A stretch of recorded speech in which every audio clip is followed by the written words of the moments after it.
So I want to tell you about the mathematical journey I went on after my first encounter with this problem. Technically, where I ended up digging is not entirely related to this problem anymore.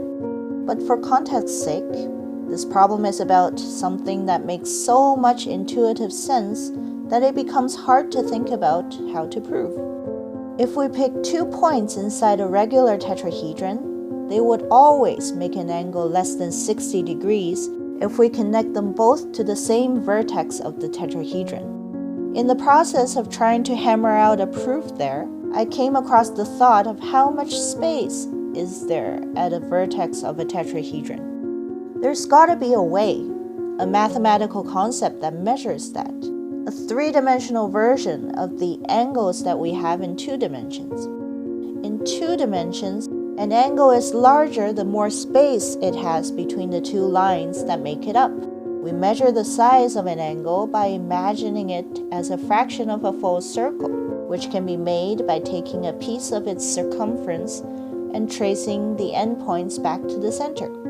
Let's go with the radian measurements, just because that's the more intuitive and less arbitrary way of thinking about an angle.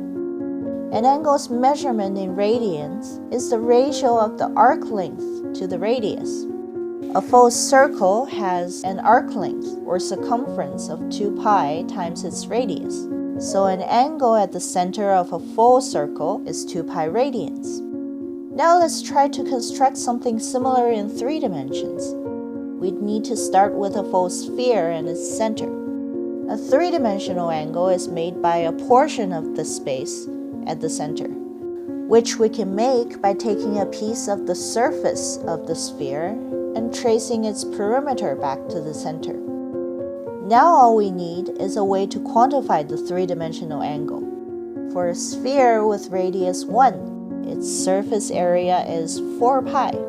If we follow the 2-dimensional convention and divide the surface area by the radius twice, because the surface area is 2-dimensional, a 3-dimensional angle that wraps all the way around its center has a measurement of 4 pi.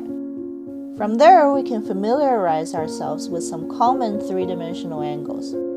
A half sphere at the center would be 2 pi.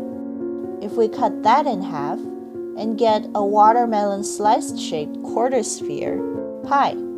Slice in half again, and we get a vertex of a cube, which is 1/8 of a sphere, or pi over 2. I looked it up online, and turns out there's a mathematical concept exactly like this. Instead of a 3-dimensional angle, it's called a solid angle. And instead of a nameless measurement, its unit is called steradian. Each vertex of a cube is a solid angle of pi over 2 steradians.